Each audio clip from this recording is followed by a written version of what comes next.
लेकुराचे हित वाहे माऊलीचे चित्त ऐसे कळवळाची जाती करी लाभावी न प्रीती पोटी भार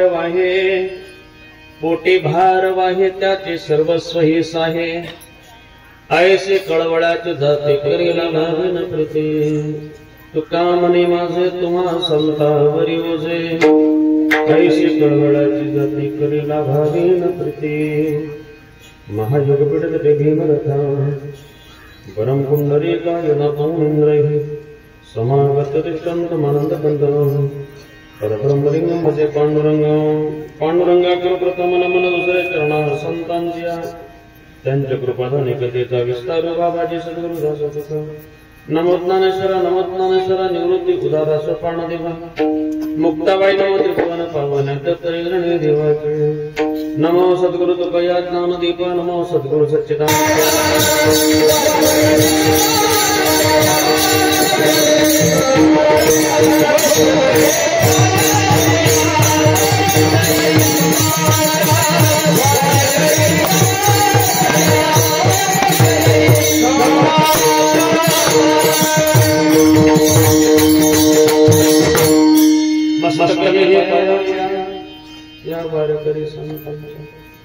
लेकुराचे हित वाहे माऊलीचे चित्त ऐसे कळवळाचे जाते करीला भाविन प्रीती भगवत नामचिंतन करता आपल्या सर्वांच्या समोर म्हणून आपल्याला भंग वारकरी संबंध महान भगवत भक्त श्री क्षेत्र देवनिवासी वैराग्य सकलपती संत तुकाराम महाराजांचा 4 चरणाचा संतांचं साधूचं महत्व महात्म्य सांगण्याकरता आपल्या परिचयाची गोष्ट दृष्टांत म्हणून आपल्या समोर ठेवताय.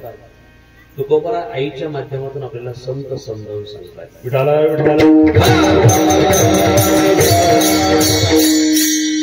काय विचारे महाराजांचा थोडस संस्कार चिंतन आपण प्रासंगिक वेळेत करू. तत्पूर्वी जाणे मातोश्री नंदाताई कारभारी राहणे यांना प्रथम पुण्यस्मरणाच्या निमित्तानं वर्षश्राद्धाच्या निमित्तानं श्रद्धांजली समर्पित करताना त्यांच्या पश्चात जो परिवार त्यामध्ये त्यांचे पती आदरणीय कारभारी भिकाजी पाटील राहणे काबूशेठ या नावानं ते आपल्या सर्वांना सर्वदूर सुपरिचित आहेत. गावात नातेवाईक परिवाराबरोबरच गगनगिरीजी महाराज भक्त परिवारात त्यांची चांगल्या प्रकारची त्या ठिकाणी सेवेची ख्याती आहे. या परिवारातील त्यांचे सासरे भिकाबाबा राहणे, नर्मदाबाई भिकाजी राहणे त्यांच्या सासूबाई, त्यांचे चिरंजीव राजेशजी राहुलजी हे पुण्याला PCMC मध्ये त्या ठिकाणी आहेत. याचबरोबर कन्या रुपालीताई जावं एकनाथजी शेटे, त्यांचे दुसरे चिरंजीव राकेशजी हे संगमनेरला नगरपालिकेमध्ये महानगरपालिकेमध्ये आहेत. आणि विकासराव हे शेती आणि दूध व्यवसाय त्या ठिकाणी डेअरी व्यवसाय सांभाळतात. या परिवारातील त्यांच्या सुनबाई प्रियंकाताई सोनालीताई, त्यांचे जावई एकनाथजी बंशी तेथे, सुनबाई सुप्रियाताई,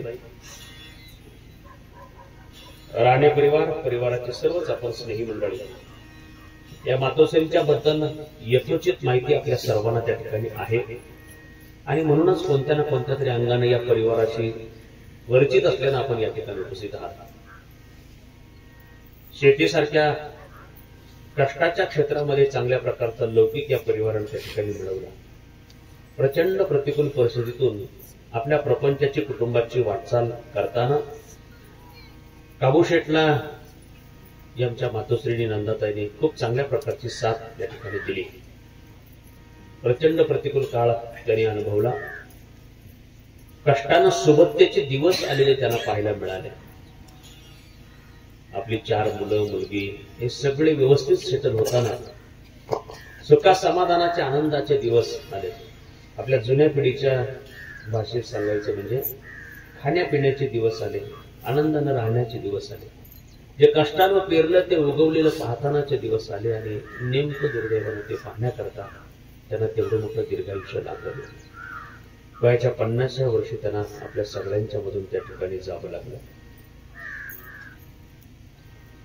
आपण एवढंच म्हणू शकतो, आणि देवाजीच्या मनात तेथे कोणाचे चालेल. माणसाला जन्म कधी कुठे मिळावा याचं स्वातंत्र्य नाहीये, तसं माणसाला मृत्यू कधी यावा याचंही स्वातंत्र्य नाहीये. आणि म्हणून अत्यंत तशा अर्थानं अल्पायुष्य ठरले आहे. ही बाब जरी दुःखाची असली तरी काही गोष्टी त्यांच्या जीवनामध्ये सकारात्मक आहेत की त्यांची मुलं कर्तबगार आहेत, आपल्या आपल्या क्षेत्रात चांगल्या प्रकारचं लौकिक आहे, सदाचार संपन्न आहेत. आपल्या घर प्रपंचामध्ये त्यांनी जी जी स्वप्न पाहिली होती ती स्वप्न त्यांना पूर्ण झालेली पाहण्याचा योग आला. त्यांचं एक छान पैकीचं नवीन सुंदर घर असावं अशी त्यांची कल्पना त्यांच्या डोळ्यात एकच साकारली नाही, परंतु तरीसुद्धा त्या कुटुंब परिवारानं त्या ठिकाणी त्यांची ती वास्तू त्यांच्या पुण्यस्मरणापर्यंत उभी राहील अशा प्रकारचे प्रयत्न त्या ठिकाणी निश्चितपणानं केलेले आहेत. दुर्दैवानं ते आज आपल्यामध्ये नाहीत, पण त्यांना मुलं सुना नातवंड असा सगळा भरला पुरला परिवार पाहता आला. प्रपंचाबरोबर त्यांना परमार्थाची सेवा, त्या काबूशेठ आणि सगळ्या परिवाराची धारणा आहे की परमश्रद्धेय संजयजी महाराजांच्या माध्यमातून राजकीय सामाजिक क्षेत्राबरोबर आध्यात्मिक क्षेत्राचे मार्गदर्शक असलेल्या दिलीपराव शिंदे साहेबांच्या माध्यमातून गगनगिरीजी महाराजांपर्यंत पोहोचता आलं. प्रत्यक्ष महाराजांचं दर्शन घेण्याचा लाभ त्यांच्या जीवनामध्ये त्या ठिकाणी झाला. महाराजांची कैसी सेवा त्यांना करता आली आणि आज आपला जो काही संसार प्रपंच आहे तो परमश्रद्धेय गगनगिरीजी महाराजांच्या आशीर्वादानं आहे. अशी जी संतांच्या प्रतीची श्रद्धापूर्वक भावना या परिवाराची आहे, ती भावना निश्चितपणानं महत्वाची अशा स्वरूपाची आहे. जीवनामध्ये काही चांगलं झालं तर ते आम्ही केलं असं म्हणणारी एक बाजू आपल्याला आता पाहायला मिळते. परंतु आपल्या सगळ्यांच्या जीवनामध्ये जर आपण काहीतरी करत असू, सकारात्मक असेल, येणाऱ्या पिढ्यांकरता मार्गदर्शक दिशादर्शक असेल, तर ते निश्चितपणानं साधू संतांच्या आशीर्वादाशिवाय या ठिकाणी होऊ शकत नाही. सेवेशिवाय होऊ शकत नाही. जगातल्या कोणतीही चांगली गोष्ट करायची असेल तर ती सेवेचं फळ असते. आपली काही ना काहीतरी सेवा देतो. देवाचा नियम आहे, घेसी काही ना काहीतरी तो घेत असतो, त्याच्या बदल्यात काहीतरी देत असतो. म्हणून जर आपल्या जीवनामध्ये, प्रपंचामध्ये आपल्या पश्चात आपली पुत्र संतती चांगली असेल, सदाचार संपन्न असेल, निर्व्यसनी अशा स्वरूपाचं जीवन जगत असतील, कार्यकर्तृत्व वाढवत असतील, आई वडिलाचं लौकिक वाढवत असतील, तर निश्चितपणे त्याकरता एका चांगल्या प्रकारच्या मार्गदर्शकाची, पददर्शकाची गरज आवश्यकता त्या ठिकाणी असते. ती परमश्रद्धेय गगनगिरीजी महाराजांच्या जीवनाचा परिस्पर्श होऊन या सगळ्या परिवाराचं जे जीवन आहे सोन्यासारखं त्या ठिकाणी होताना दुर्दैवानं मातोश्रीला मात्र तो आनंद त्या ठिकाणी घेता आला नाही. परंतु एक अत्यंत समाधानी अशा स्वरूपाचं जीवन होतं. जुनी माणसं असं म्हणायची की माणसाला काही गोष्टींची चावूल लागत असते. आपल्याला असं म्हणता येईल की 2 दिवस 1 दिवस अगोदर या मातोश्रीने सगळ्या कुटुंब परिवारात, नातेवाईक परिवार सगळ्यांच्या गाठीभेटी घेतल्या, सगळ्यांच्या जवळ त्या ठिकाणी जाता आलं, सगळ्यांच्या बरोबर चांगल्या प्रकारचा संवाद केला आणि अगदी चालता बोलता म्हणून त्याला काय झाला, मृत्यू आला. खरं म्हणजे आपल्या कुटुंबातून, परिवारातून आई जाणं, वडील जाणं, आपल्या घरातील ज्येष्ठ माणसं जाणं, त्यांचं जाणं दुःखाचंच आहे. पण जर चालता बोलता मृत्यू येत असेल ना, तर तो मृत्यू दुःखाचा मृत्यू नाही, अत्यंत वेदना रहित अशा स्वरूपाचा तो मृत्यू असतो. तो मृत्यू दुःखाचा मृत्यू नसतो, तो सुखाचा मृत्यू असतो. एखाद्या वेळेला काय होतं की खूप आयुष्य मिळतं, पण खूप आयुष्य मिळालं, अंतरुणावर पडून राहण्याची वेळ आली म्हणून काही सगळीच राहिलेली जी माणसं असतात, ती राहिलेली माणसं राहण्याची वाट पाहतात असं नाही. बघू बघा, आमच्याकडे एका आजोबांना 100 वर्षाचं आयुष्य मिळालं. मग आता पंचक्रोशीत कोणी 100 वर्ष जगत नाही म्हटल्यावर एखादा माणूस 100 वर्ष जगत असेल तर अभिमानाचं आहे का नाही. आजपासून 25 वर्षापूर्वी गावागावात 5-25 माणसं 100 वयाचे असायचे. आता जर 5-25 गावात सुद्धा एखादा दुसरा माणूस 100 वयाचा राहिलाय का? राहिलेला. अशा काळात त्या बाबांना 100 वर्षाचं आयुष्य मिळालं. कुठलाच काही आजार नाही, रोग नाही, व्याधी नाही, काही नाही. 100 वर्ष अत्यंत ठणठणीत. पण एकदा प्रकृती, स्वास्थ्य, शरीर, धर्म त्याला काही मर्यादा आहे. त्या मर्यादेनं शरीराची प्रतिकारक क्षमता संपली की वातावरणात झालेल्या तात्पुरत्या बदलानं सुद्धा माणूस काय करतो, आजारी पडतो. आजार म्हणजे काही फार मोठा असतो का? काही नाही, सर्दी, खोकला असे काही छोटे छोटे आजार. मग त्याचा त्रास होऊ नये म्हणून मुलं चांगली होती, मुलांनी त्यांना दवाखान्यात नेलं. डॉक्टरांनी तपासण्या केल्या आणि तपासून डॉक्टरांनी सांगितलं त्यांना काही कोणता आजार झालेला नाहीये, परंतु मात्र प्रकृती, स्वास्थ्य, शरीराची प्रतिकारक क्षमता संपल्यामुळे वातावरणातल्या होणाऱ्या बदलानं त्यांना काही व्हायरल इन्फेक्शन होतंय, त्याला काही वेगळे उपचार करण्याची गरज नाही. उलट आपण काही जर वेगळे उपचार त्या ठिकाणी करायला गेलो तर प्रतिकारक क्षमता नसल्यामुळे औषधाच्या साईड इफेक्टनं दुसरा काहीतरी आजार निर्माण होण्यापेक्षा घरी न्या. आता सगळ्या गावाला कळालं होतं का यांना दवाखान्यात नेलंय आणि डॉक्टरांनी काय सांगितलं, घरी. सगळ्या गावात निरोप पोहोचला की बाबांना घरी. बाबा घरी आले. त्या आजारामुळे, अशक्तपणामुळे थकले होते, तरी डोळे लावून घेतले. डोळे झाकलेल्या बाबांना घरामध्ये, गावामध्ये घरी आणलंय असं जेव्हा आजूबाजूच्या लोकांना कळालं त्यावेळेला लोकांनी समजून घेतलं आता याला डॉक्टरनं घरी पाठवलं म्हणजे आवरलं म्हणायचं. बोला, आवरलं म्हणायचं. मग जवळ एक म्हातारी बसली होती. म्हातारी म्हटली आता त्यांना पलंगावर ठेवू नका, खाली ठेवा. खाली घ्या, खाली खाली ठेवलं. उत्तर दिशेला नदीच्या बाजूने पाय केले. ज्याला ज्याला निरोप कळेल तेथे लोक भेटायला आले. गावकीतले लोक आले, नातेवाईक परिवार जवळचे जेवढे होते ते लगेच गाडी करून आले. भावकीतले लोक तर दाढी करून आले.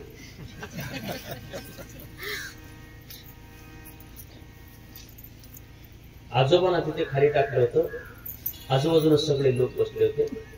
बाबा अशक्तपणामुळे थकले होते म्हणून त्याने आपले डोळे लावून घेतले, पडून घेतलं. कोणाबरोबर बोलायचं नाही, काही नाही. शारीरिक सामर्थ्य नव्हतं, हात उचलत नव्हता, पाय उचलत नव्हता. झोप लागल्यामुळे घोरत होते. झोप लागल्यामुळे घोरत होते. शेजारी बसलेली म्हातारी म्हणली आता त्यांना घर लागलं. आता काय करायचं? म्हातारीने सांगितलं काही नाही, आता दूध सुरू करा.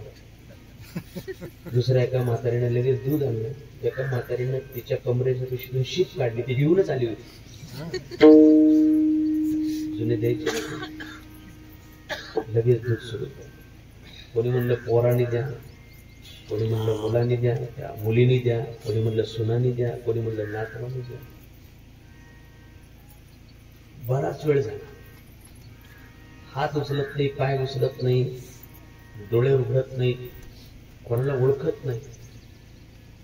भेटायला आलेल्या माणसांचा हाही एक प्रश्न मला काही कळला नाही. महाराज, तुम्ही खूप जग पाहिले, आमच्यापेक्षा अधिकार संपन्न आहात.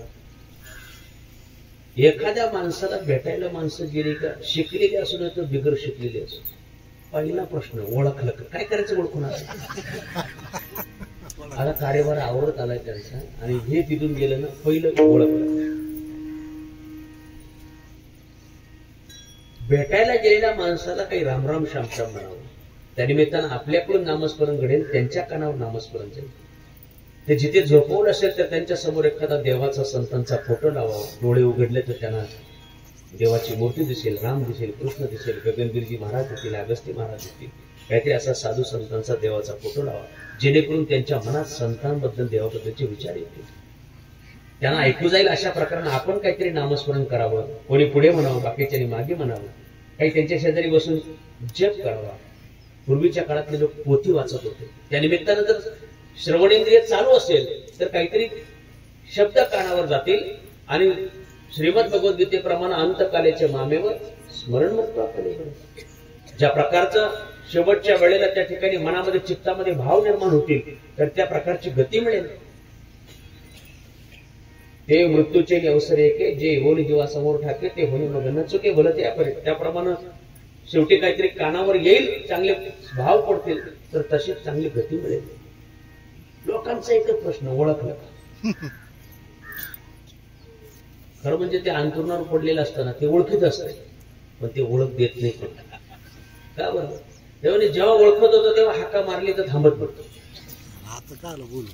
तेव्हा म्हणत होते हे म्हाताऱ्याला बोर करतंय, एकच गोष्ट वारंवार 10 वेळेला विचारतोय. तेव्हापासून म्हाताऱ्या माणसांपासून काय करतात लोक, काढता पाय घेतात. त्यांचा थोडा स्मृतीपूर्वक झालेला असतो, लक्षात राहत नाही आपण पहिलं काय विचारलं, त्याने अगोदर काय उत्तर दिले, लक्षात राहत नाही, म्हणून ते पुन्हा विचारतात. त्यांच्या चौकशी मागे त्रास देणं भावना असते का? नाही, चौकशी करण्याची आपुलकीची भावना असते. पण माणसांना वेळ नसतो, गडबडीत असतात, माणसं त्यांच्यापासून काढता पाय घेतात. मला अजून एक गणित कळालं नाही. ज्या माणसाला भेटायला गेले त्या माणसानं खायचं बंद केलंय, माणसं ओळखायची बंद केली, असंही लोकांना माहिती असतं. तशा माणसाला भेटायला जाताना सुद्धा लोक काहीतरी खायला घेऊन जातात. खरं सांगा, प्रेम म्हणून नेतात का फॉर्मॅलिटी म्हणून नेतात? बोला ना. केवळ औपचारिकता पूर्ण करायची असते, केवळ औपचारिकता. मग ते कशी औपचारिकता म्हणून माणसं त्या ठिकाणी भेटायला येतात. बसले, गप्पा मारला, इकडे तिकडे बराचसा वेळ झाला. गरगर काही थांबायला तयार नाही. खरी गरगर नव्हतीच. ते काय होते,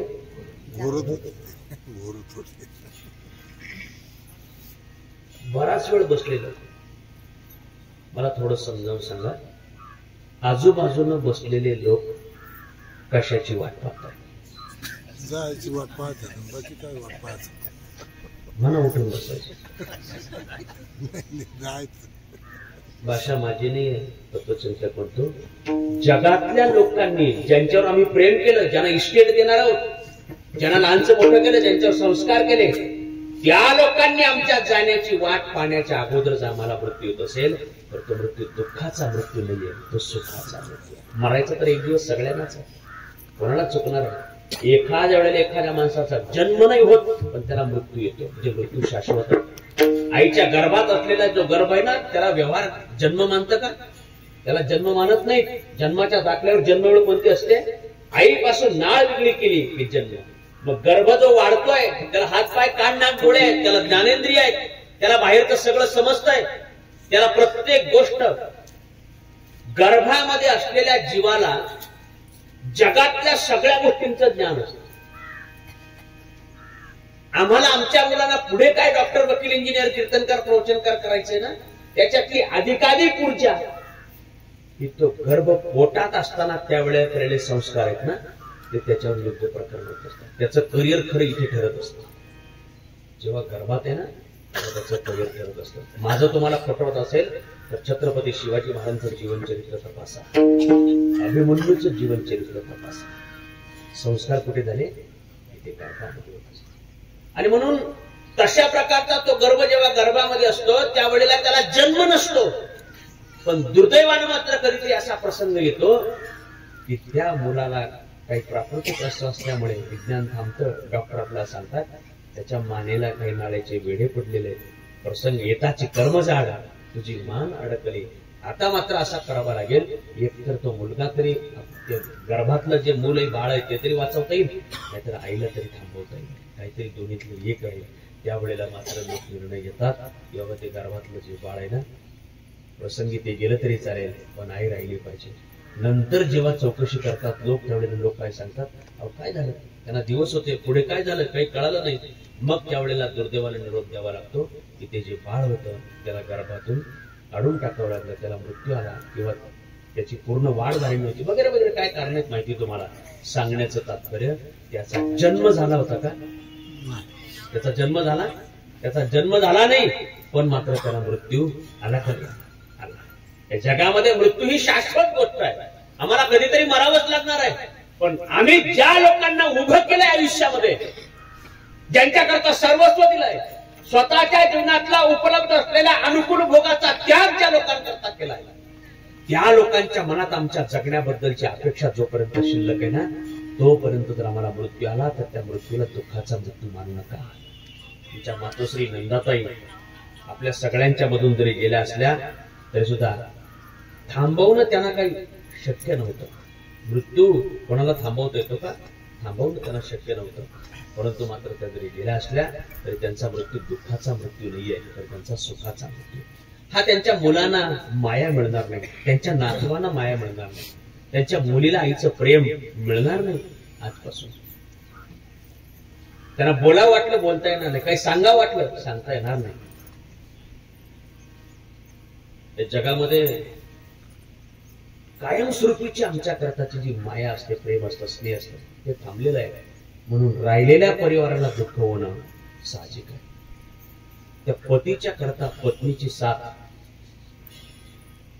तारुण्यामध्ये पती पत्नीचं नातं गरजेचं आहे. जबाबदारीनं बोलतो, तारुण्यामध्ये पती पत्नीचं नातं गरजेचं आहे, वृद्धापकाळात ते आवश्यक आहे. गरज वेगळी आणि आवश्यकता वेगळी. पती पत्नीचं नातं तारुण्यामध्ये गरजेचं आहे, गरजेपुरतं, पण वृद्धापकाळामध्ये मात्र हे नातं जे आहे ना ते आवश्यक आहे. व्यवहारातली अनेक उदाहरणं आपल्याला पाहायला मिळतील. तारुण्यामध्ये पती गेला ना तर पत्नीनं चिऱ्या केल्याना सोबत घेऊन संसार प्रपंच केल्याची उदाहरणं आपल्याला पाहायला मिळतील. हो, स्त्रियांच्याजवळ सोशिकता नावाचा गुण आहे. तो देवानं त्यांच्यावर केलेला उपकार आहे. सहनशीलता, सोशिकता जेवढी आमच्या माता भगिनींकडे आहे तेवढी सोशिकता पुरुषांकडे असते का? असते ना. आणि म्हणून एकटी बाई सहज जीवन जगू शकते, पण तशा अर्थानं नंतरचं सगळं कुटुंब परिवार आपापल्या करिअरच्या क्षेत्रामध्ये आपल्या भरारी घेत असताना एकट्या पुरुषाला तितक्या सहजतेने जगणं शक्य नाही. आणि म्हणून त्यांच्या पतीच्या करता, अबुशेटच्या करता ही गोष्ट नक्की दुःखाची आहे. परंतु आपण बोललो पूर्वप्रस्तावनेमध्ये, आले देवाजीच्या मना तेथे कोणाचे चालवणार, या भावनेतून आपण त्यांना त्या ठिकाणी निरोप देतोय. जीवनात देवानं आपल्या सगळ्यांना उपकार केलाय. काय उपकार केला? मग त्यानं मला भारतामध्ये जन्म दिला, हा देवाचा उपकार मला. भरत खंडे नरदे प्राप्ती येतो परम भाग्याची संपत्ती. परम भाग्य आहे की आपल्याला भारतात जन्म मिळाला. असं काय आहे भारतात की त्याच्यामुळे आमचा परम भाग्य आहे, भारतात जन्म मिळाला. भारतात जन्म मिळाला हे परम भाग्य यासाठी आहे की भारताच्या कोणत्याही शेजारच्या राष्ट्रात जर जन्म मिळाला असता तर आता आपण जगतो असं आनंददायी जीवन आपल्याला जगता आलं असतं का? एका बाजूला पाकिस्तान आहे, अफगाणिस्तान आहे, तिकडे बांगलादेश आहे, तिकडे चायना आहे, आणखी पलीकडे जाल आखाती देश आहेत. कोणत्या देशात चालला असता? शेजारच्या कोणत्या देशात चालला असता? पाकिस्तानला चालला असता काय? आपलाच भाऊ आहे ना, चालला असता काय? नसता चालला. भारताच्या शेजारच्या कुठल्याही राष्ट्रात देवाना जन्म घालताना जेणे हे विश्व निर्मिले, महर्षी देवा संस्थापिले, त्याचे थोडे अक्षांश रेखांश चुकले असते आणि भारताच्या अवधी शेजारच्या राष्ट्रात जन्म मिळाला असता, असं आनंददायी जीवन जगणार असतं. तुम्ही म्हणाल फक्त शेजारच्या राष्ट्रांची का बरं नावं घेतली? त्यांच्याही पलीकडे काही राष्ट्र आहे, त्यांची नावं घ्या. राष्ट्र प्रगत राष्ट्र आहे, मगाशी ज्यांची नावं घेतली अप्रगत राष्ट्र आहे, अविकसित देश आहे. भारत हे विकसनशील राष्ट्र आहे. याच्या पलीकडे असे काही राष्ट्र आहेत की जे विकसित राष्ट्र आहेत. America, Germany, Japan, France, England, Israel हे प्रगत राष्ट्र आहेत. मग या राष्ट्रांपेक्षा त्या राष्ट्रांमध्ये मिळाला असता तर आनंददायी जीवन जगता आलं असतं का? हे राज्य प्रगत राज्य आहेत, प्रगत राष्ट्र आहेत. आपल्यापेक्षा त्यातलं इन्फ्रास्ट्रक्चर चांगलं आहे, माहिती तंत्रज्ञान चांगलं आहे, सुखसुविधा चांगल्या आहेत, पैसा संपत्ती उपलब्धता जास्त आहे, माहिती तंत्रज्ञान अधिक आपल्यापेक्षा प्रगत आहे. पण ही राष्ट्र भौतिक दृष्ट्या किती प्रगत असली तरी जी भारतीय कुटुंब व्यवस्था आपल्याकडे आहे तशी कुटुंब व्यवस्था या प्रगत राष्ट्रात आहे का? इथे 3 पिढ्या सोबत आहेत प्रत्येक घरात. आजोबा, मुलगा, नातू सोबत राहतात का नाही राहतात? राहतात. तिथे एकदा 16 वर्षाचा 18 वर्षाचं वय झालं की आई बापावर मुलांची जबाबदारी आणि त्या मुलांवर सुद्धा पुन्हा म्हातारपणाला आई बापाची जबाबदारी नाही. 25 डिसेंबरला वर्षातून एकदा 4-2 दिवस एकत्र येतात, एकत्र राहतात आणि त्यानंतर ज्यानं त्यानं ज्याचं त्याचं करिअर, ज्याचं त्याचं भविष्य का. आमचे एक मित्र जर्मनीला गेले होते, त्यांना विचारलं तिथली कुटुंब व्यवस्था कशी काय. त्यांनी सांगितलं तिथल्या म्हाताऱ्या माणसांनी कुत्री मांजरं पाळले. कशा करता? वेळ घालवण्याच्या करता. बाकीचे जे राष्ट्र आहेत ना, ही राष्ट्र प्रगत राष्ट्र आहेत. भारतापेक्षा संपत्ती, साधन, व्यवस्था तिकडे कदाचित आपल्यापेक्षा अधिक चांगली मिळाली असती, पण मात्र आपल्यासारखी आनंददायी कुटुंब व्यवस्था तिथे नाही. आणि म्हणून भरतखंडे नरदे परमभाग्याचे. भारतात जन्म मिळाला हे जर खरंच परम भाग्याचं आहे तर भारतातल्या भारतात जम्मू काश्मीरला मिळाला असतं तर चालला असता काय? नसतं चालतं. चाललं असतं. रोज नवीन निसर्ग पाहायला मिळाला असता, रोज नवीन बर्फाच्छादित प्रदेश पाहायला मिळाला असता, रोज सफरचंद खायला मिळाले असते. सफरचंद रोज आम्हाला मिळतात म्हणा, आमच्या घरी नाही, रेंज मध्ये. संजय महाराज आमचा एक मित्र काश्मीरला गेला. आयुष्यात एकदाच काश्मीरला गेला, एकदा काश्मीरला गेला, पण 6 महिने फोटो काढून स्टेटसला ठेव, फेसबुकला टाक, इंस्टाग्रामला टाक, शेअरचॅटला टाक. जुन्या तारीख सारखं रोज उठून त्याचं जम्मू काश्मीरचा फोटो. कधी वाकडा उभा राहिला, कधी सरळ उभा राहिला, कधी बर्फाकडे पाहतो, कधी डोंगराकडे पाहतो, कधी पाण्याकडे पाहतो, कधी झाडाकडे पाहतो. रोज वेगळ्या अँगलचा नवीन फोटो. मी त्याला म्हणलं का रे बाबा, आयुष्यात एकदा काश्मीरला गेला तर तुला त्याचा आनंद 6 महिने पुरला. आयुष्यात एकदा काश्मीरला गेला तर तुला त्याचा आनंद 6 महिने पुरला. मग एक वेळेला गेला जर एवढा आनंद असेल तर पाहायला जाण्यापेक्षा राहायला जाणं म्हणजे केवढा आनंद येतो पाहतो. त्याचं उत्तर काय आहे? त्यानं उत्तर दिलं ते पाहायलाच चांगलंय, राहायला चांगलं नाही. मग भरतखंडे नरदे प्राप्ती म्हणताना या महाराष्ट्रात जन्म मिळाला का बरं भाग्य आहे? अरे हा महाराष्ट्र 100% साक्षर नाही आहे. याच्या उलट आमच्या शेजारी पलीकडून बिहार आहे, केरळ आहे, 100% साक्षर राज्य आहे. UPSC मध्ये सगळ्यात जास्त विद्यार्थी कुठले असतात? केरळ राज्यातले असतात. 100% साक्षर राज्य आहे. पण 100% साक्षर राज्य केरळ आहे, पैकी महाराष्ट्र हे 100% साक्षर राज्य नाही आहे. पण तरी सुद्धा लोकशाहीचं उत्तम उदाहरण केरळमध्ये का महाराष्ट्रात? महाराष्ट्र. आनंददायी जीवन जगता येईल का केरळमध्ये? सगळे लोक शिकलेले आहेत, पण आनंददायी जीवन जगण्याचं स्वातंत्र्य आहे ना इथे आहे. का बरं इथे आहे? त्याचं कारण सांगू. आम्हाला देवानं भारतात जन्म दिला, देताना त्यातल्या त्यात महाराष्ट्रात दिला, त्यातल्या त्यात महाराष्ट्रात देताना स्वराज्यात दिला, त्यातल्या त्यात देताना स्वातंत्र्यात दिला, आणि या सगळ्या गोष्टींबरोबर आम्हाला साधू संतांच्या नंतर दिला. ज्ञानोबरा तुकोबराच्या अगोदर जन्माला नसतं, गुलामीत आयुष्य संपून गेलं असतं. ज्ञानोबरा तुकोबराच्या बरोबर आम्हाला ब्रह्मली सद्गुरू गगनगिरीजी महाराजांच्या अगोदर आयुष्य मिळालं असतं. व्यसनात आयुष्य संपून गेलं असतं, कोणाची निंदा करण्यात आयुष्य संपून गेलं असतं. परंतु साधू संतांच्या नंतर आम्हाला जन्म मिळाला ना, म्हणून एक परम भाग्याची संस्था. सन्मार्ग कोणी दाखवला असता? आचार शुद्ध जीवनाची आचारसंहिता कोणी दिली असती? संत वाङ्मयाच्या म्हणजे संतांच्या नंतर मिळाल्यामुळे आम्हाला गाथा, ज्ञानेश्वरी, सकल संतांचं वाङ्मय, त्यांचं जीवन चरित्र आपल्या समोर आयदार म्हणून, आदर्श म्हणून, दीपस्तंभ म्हणून आपल्या समोर आहे. आणि म्हणून त्यांच्या आचार विचाराप्रमाणे आम्हाला आचार शुद्ध, सदाचार संपन्न, येणाऱ्या पिढ्यांच्या करता दिशादर्शक ठरेल असं जीवन जगता येतं. म्हणून मी बोललो, देवानं आमच्यावर उद्धार केला की आम्हाला त्यानं या सगळ्या व्यवस्थेच्या मधून इथे जन्म दिला. त्यानं आमच्यावर काही गोष्टींचा अन्याय केला आहे. त्यानं जन्माचं स्वातंत्र्य दिलं नाही, त्यानं मृत्यूचं स्वातंत्र्य दिलं, हा आमच्यावर अन्याय आहे. पण या दोन्ही गोष्टी पुसून टाकेल असा एक उपकार त्यानं आमच्यावर केला की त्यानं जन्माचं आणि मृत्यूचं स्वातंत्र्य नाही दिलं, पण जन्मापासून मरेपर्यंत जगण्याचं स्वातंत्र्य दिलं. उपकार आहे देवाचा.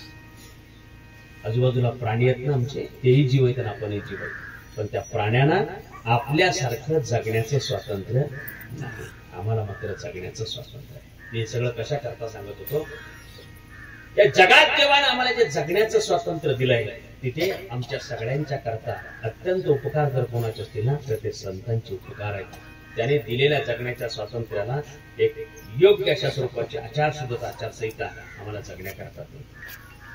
आणि म्हणून आपल्या जीवनामध्ये संतांची सेवा, साधूची सेवा घेतली पाहिजे. साधूच्या सेवेशिवाय आम्हाला भगवत दर्शन नाही. धरवे संता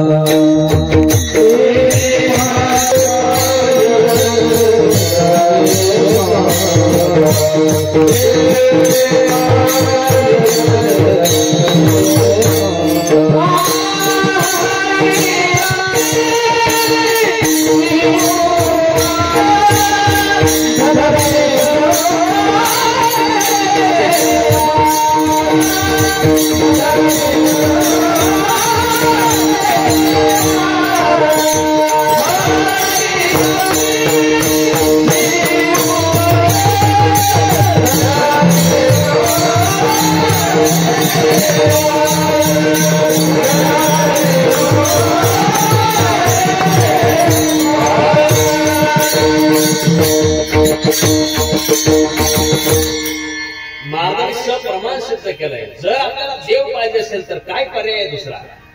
नाथ महाराजांचा संताविन प्राप्ती नाही. आणि मग काय करा? महाराजांनी प्रमाण दिलं, हरी प्राप्तीशी उपाय धरावे संतांचे ते पाय. संतांचे पाय धरा. जर तुम्हाला तशा प्रकारानं खरोखर त्या ठिकाणी जर देव पाहिजे असेल, देवाची शिकवण पाहिजे असेल, देवाचं सानिध्य पाहिजे असेल, देवाची सेवा करायची असेल, तर साधूची सेवा करा. धरावे संतांचे ते पाय. आम्ही बसलो होतो, संजयजी महाराजांना म्हटलं या परिवाराचा मला परिचय करून द्या. स्वतः काबू शेटने सांगितलं की गगनगिरीजी महाराजांच्या परिवाराचा महाराजांचा संबंध आला आणि तिथपासून पुढे जीवनाला दिशा मिळाली. म्हणजे काय? धरावे संतांचे ते पाय. कष्ट कोण करत नाही हो, कष्ट कोण करत नाही. कष्ट सगळ्यांनाच करावे लागतात, पण केलेल्या कष्टाच्या श्रमाचं चीज होण्याच्या करता कोणाचा तरी आशीर्वाद असतात.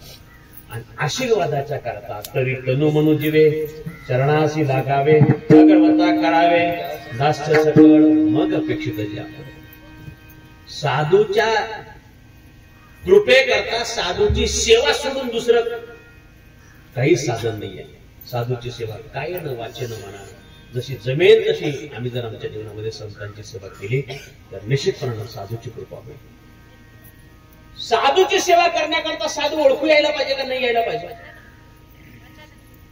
साधूच्या सेवेने भगवत कृपा होणार, साधूच्या सेवेने साधूची कृपा होणार, साधूच्या कृपेने भगवत कृपा होणार.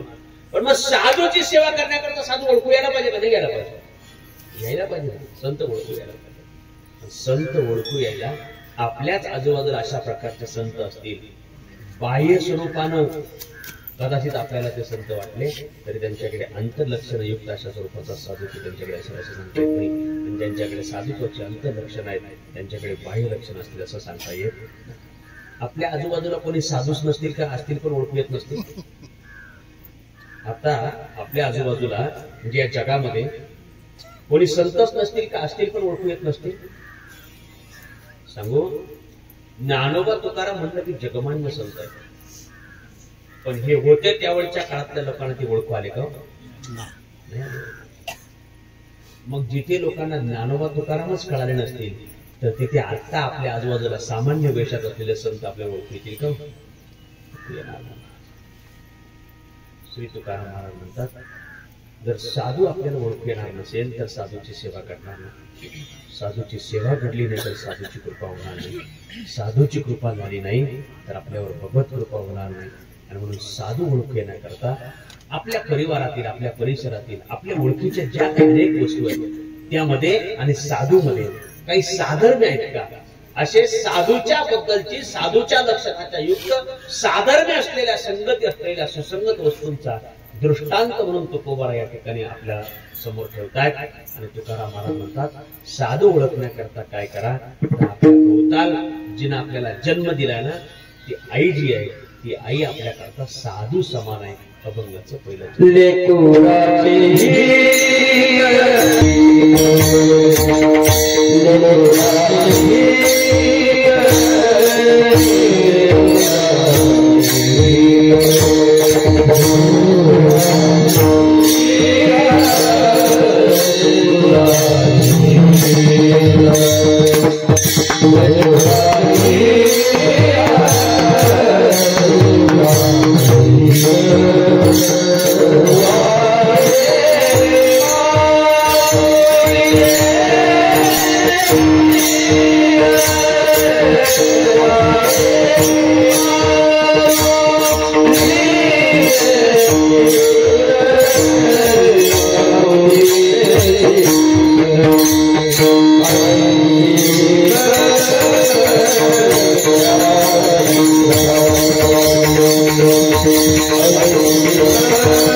जीवाचं हित ज्या प्रकारानं संत त्या ठिकाणी ठेवतायत म्हणून त्यांनी आपल्याला संत वाङ्मय आपल्या समोर ठेवलेलं आहे. आणि संतांच्या नंतर जन्मणारा हे भाग्याचं हे सांगताना संतांचं वाङ्मय आपल्या समोर आहे, त्याच्यामध्ये आदर्श आचारसंहिता आपल्या करता आहे.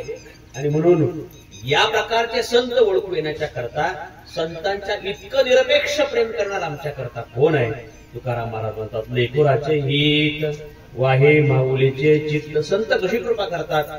आई आपल्या मुलावर ज्याप्रमाणे त्याच्या हिताचा विचार करत राहते सदा सर्व काळ, त्याप्रमाणे संत आपल्या सर्वांवर तशा प्रकारे हिताचा विचार करत राहतात. मुलाचं कल्याण व्हावं, मुलाचं हित व्हावं, त्याची सर्वार्थानं प्रगती व्हावी त्याचा सर्वार्थानं लौकिक व्हावा अशी निरपेक्ष आणि प्रामाणिक भावना जर जगात कोणाच्या मनात असेल तर त्यांच्याकडे आई वडील आहेत. परमश्रद्धेय श्रीमंत न्यायाचार्य डॉक्टर नामदेव महाराज शास्त्रीजींचं रात्री प्रवासामध्ये कीर्तन ऐकत होते. शास्त्रीजीने सांगितलं एक वाक्य फार सुंदर आहे. त्याने सांगितलं जगातल्या प्रत्येक मुलानं जर आपल्या आईचं ऐकायचं ठरवलं ना तर तो प्रत्येक मुलगा येणाऱ्या जगाकरता आदर्श झालेला असेल.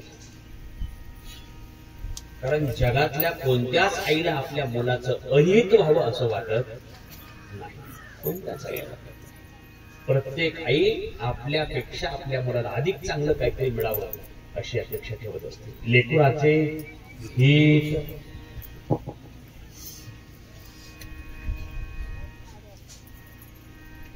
खरं म्हणजे आईला आपलं हित व्हावं वाटतं, पण नेमकं हित कशामध्ये याचं मात्र तिला अभ्यास तिचं ज्ञान नसतं.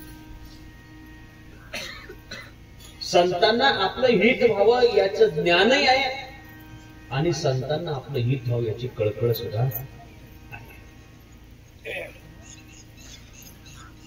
आईचं पोरगा आजारी पडलं, मग तिने त्याला उचललं दवाखान्यात. डॉक्टर समोर ठेवलं, डॉक्टरने त्याला तपासलं. आताच काही वेळापूर्वी आपले शिंदे डॉक्टर येऊन गेले, दीर्घावरचे चिरंजीव. डॉक्टरांनी पोराला, लहान मुलांचे डॉक्टर होते, तपासलं. त्याला विचारलं बाबा काय होत आहे. त्याने सांगितलं काही नाही, रडतंय पोरग, किरकिर करतंय, हे दुखतंय ते दुखतंय.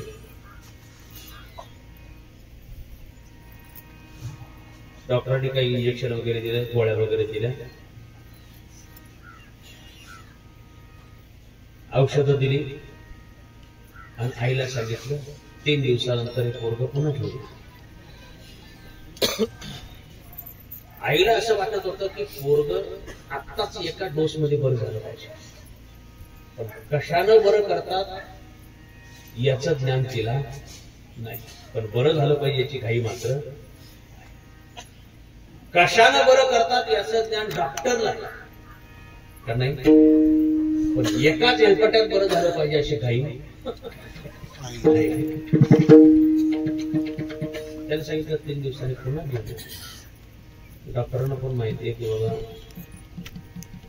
याला जर पुन्हा पुन्हा बोलवलं नाही तर मग उद्या आपली चूल पेटली पाहिजे. गोष्टीतल्या डॉक्टर बद्दल बोलतो ना. संध्याकाळी डॉक्टरना बॅग भरली, घरी आल्या. घरी येऊन कुठे टेबलावर बॅग ठेवून सोफा सेटवर निवांत बसले तर बायकोनं काय करायला पाहिजे. आता दिवसभर थकून भागून आलेला म्हणल्यावर संध्याकाळी घरी येऊन म्हटलेल्या त्या आपल्या पतीला त्याच्या बायकोनं काय करायला पाहिजे, ग्लासभर पाणी दिलं पाहिजे. हे तुमच्या काळापर्यंत ग्लासभर निदान पाणी तरी दिलं पाहिजे. तिनं तसं त्याचं पोरग उचललं, त्याच्या पुढे आणून मांडलं. हे घ्या, सकाळी एकदा कुशी भरून गेले का संध्याकाळपर्यंत घराचं तोंड दिसत नाही. सकाळपासून किरकिर करतय, काही खाल्लं नाही पिलं नाही, मला काही काम करू दिलं नाही, सारखं रडरड करतय, उठलं नाही झोपलं नाही, सारखं काहीतरी किरकिर करतय. त्या ते पोरग तिनं त्याच्या पुढे आपटलंच. डॉक्टरने ते पोरग घेतलं, स्टेथोस्कोप काढला, ते पोरग छानपैकी तपासलं, कागद काढला, प्रिस्क्रिप्शन पॅड, त्याच्यावर काही औषधं गोळ्या लिहिली, कागद काढला, बायकोच्या हातावर दिला आणि सांगितलं जा एवढ्या औषधं घेऊन ये. बरोबर का. त्यानं त्याची पिशवी उचलपाचक केली. काही बरेचसे शॅम्पलचे शिल्लकच असतात, त्याच्यातले काही काढले, त्याच्यातल्या 2 गोळ्या लगेच पोरला देऊन टाकल्या आणि ते पोरग आईच्या ताब्यात दिलं, सांगितलं 3 दिवसानं पुन्हा घेऊन ये. बरोबर ना. आता कशाला आता घरचं.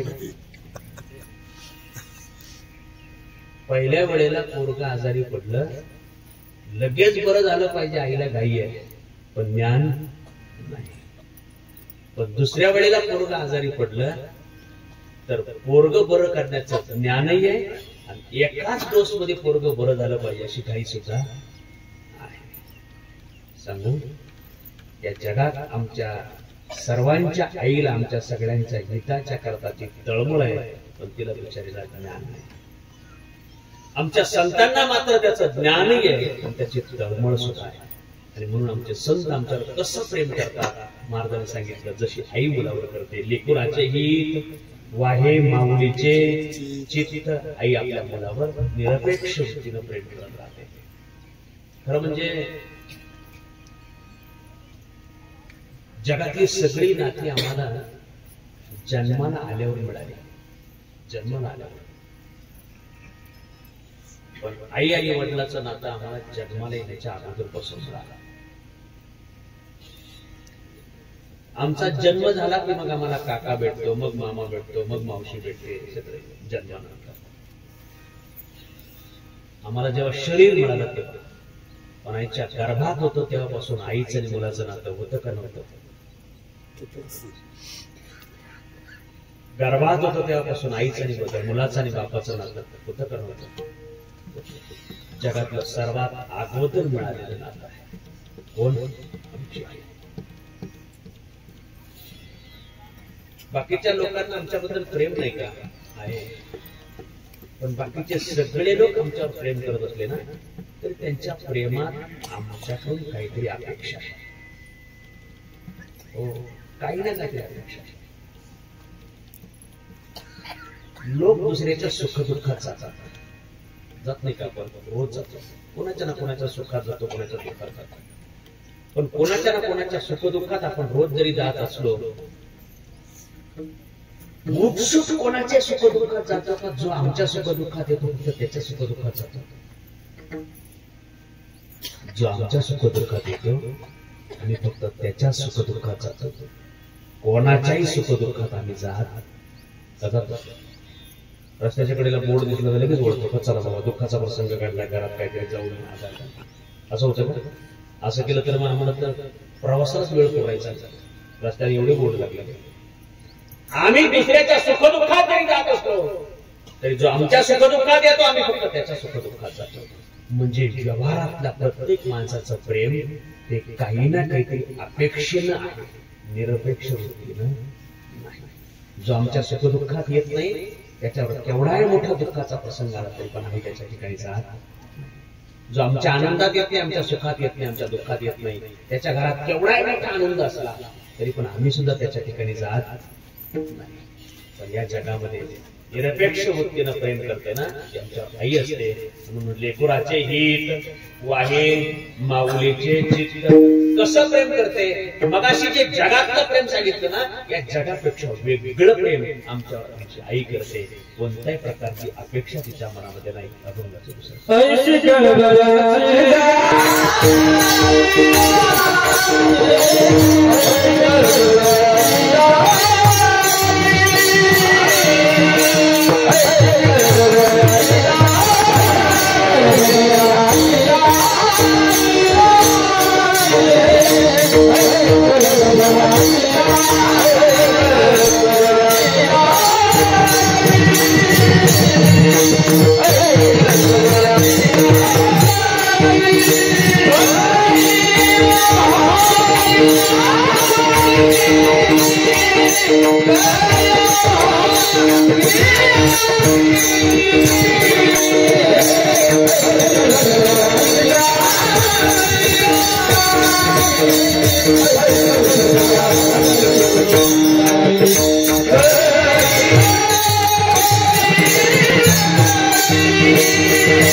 Yeah.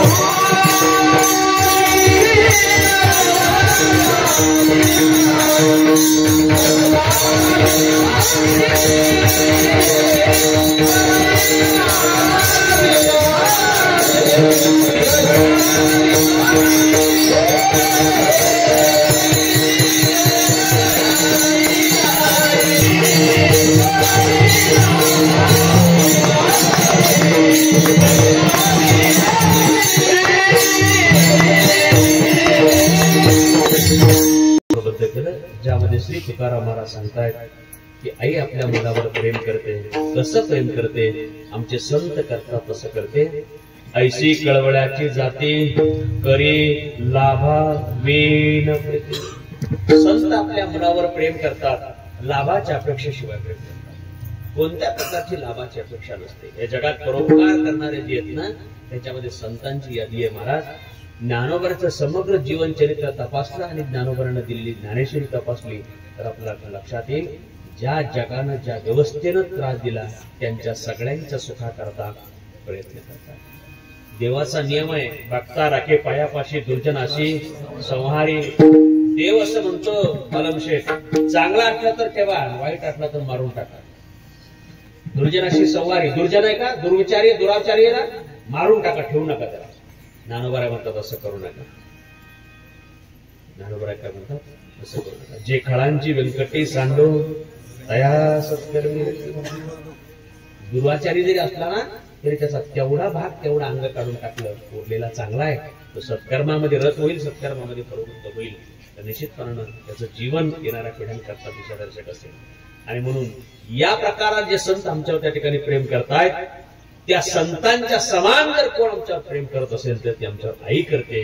करी लाभाविन प्रीती.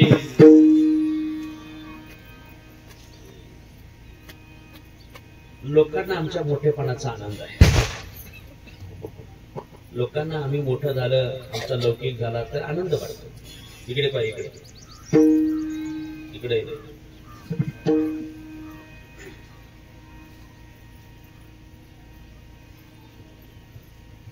तिकडं मोठ्या ॲटम बॉम्बचा आवाज आला, माझी काही लोंगी वाजतात.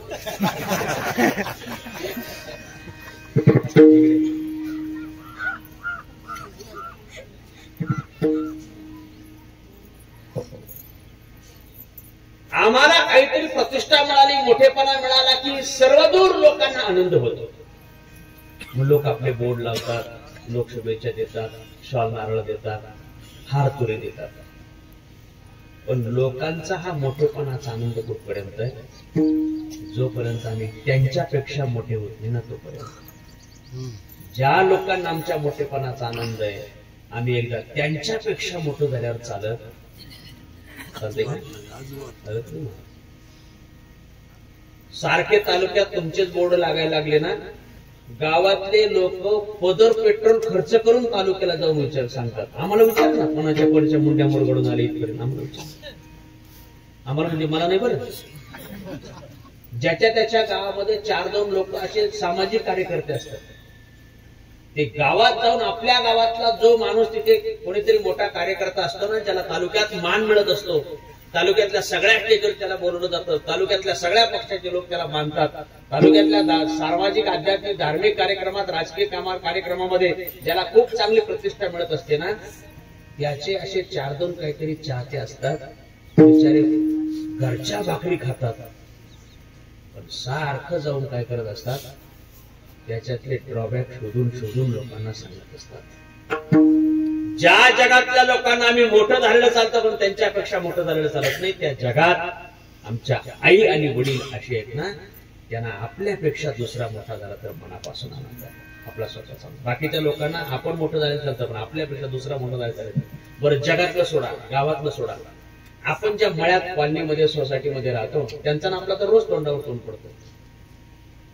रोज आपण ज्या वॉर्डमध्ये राहतो, ज्या विभागात राहतो, ज्या सोसायटीत राहतो, ज्या कॉलनीमध्ये राहतो, ज्या मळ्यात राहतो, ज्या गल्लीत राहतो, त्याही लोकांना आमच्या मोठेपणाचा आनंद आहे. पण त्यांच्यापेक्षा मोठं झाल्यावर, आणि तुम्हाला माझा फोटो वाटत असेल तर ग्रामपंचायतला दुसऱ्यांदा उभं राहून पहा. प्रत्येक गोष्टीला अपवाद असतातच. ऐका,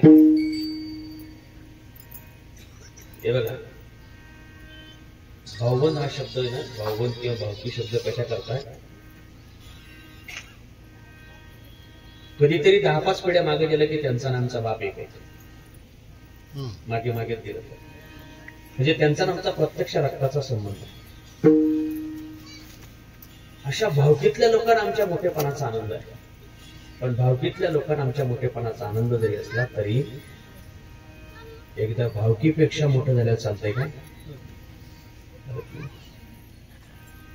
जाऊ द्या, तिथे अनेक वेगवेगळ्या प्रकारचे लोक आहेत, वेगळ्या वेगळ्या वृत्तीचे लोक आहेत. जुन्या माणसांची एक म्हण होती, बितियाड गेला आणि शेजारी झाला. होती ना म्हणून ऐकली तुम्ही?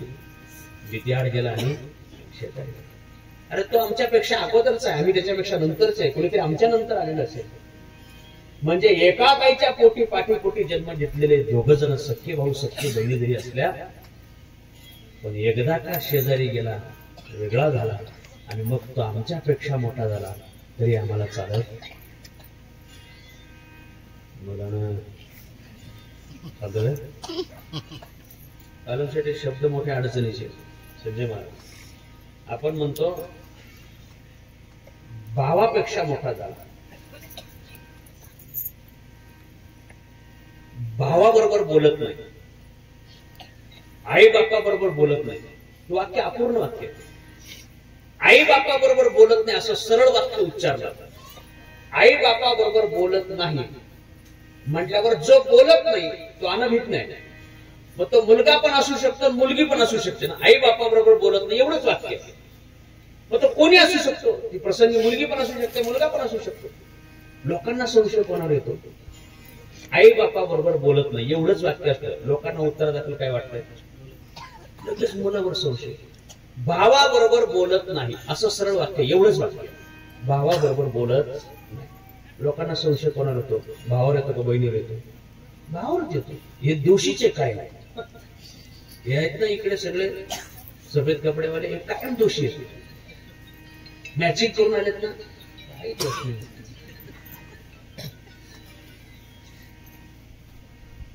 पण असं नाहीये की आई बापा बरोबर बोलत नाही म्हणजे फक्त मुलंच आहेत,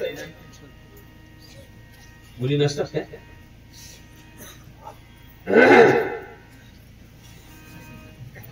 भावाबरोबर बोलत नाही म्हणजे फक्त भाऊच असतो असं काही नाही. अशा अनेक बहिणी सुद्धा आहेत की त्याही भावाबरोबर बोलत नाही. माझं तुम्हाला खोटं वाटत असेल ना, तर ज्यांच्या जमिनी समृद्धी महामार्गात गेल्या त्याच्यावरून जरा कुटाणा जाता. कोण म्हणलं पाठात? मी नाही म्हणलं, बरं आहे, मी नाही म्हणलं.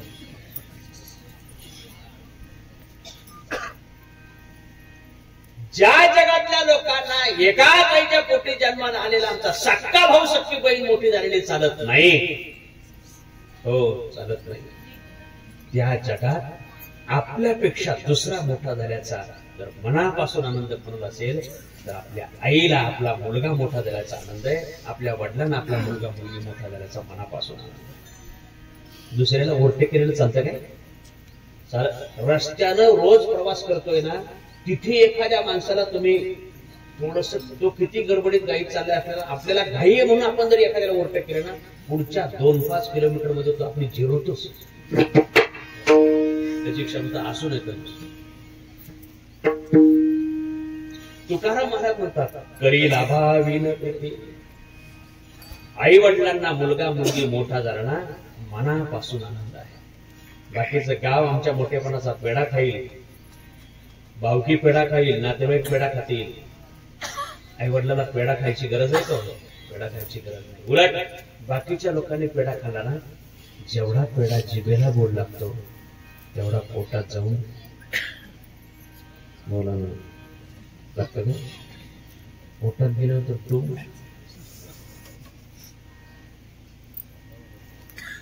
आमच्या आई आणि वडिलांना आमच्या मुलाच्या मोठेपणाचा पेढा खाण्याची आवश्यकता, पेढा खाण्याची आवश्यकता, त्याला मनापासून त्याचा आनंद आहे. जगात दोघांना आपल्यापेक्षा दुसरा मोठा झालेला चालतो.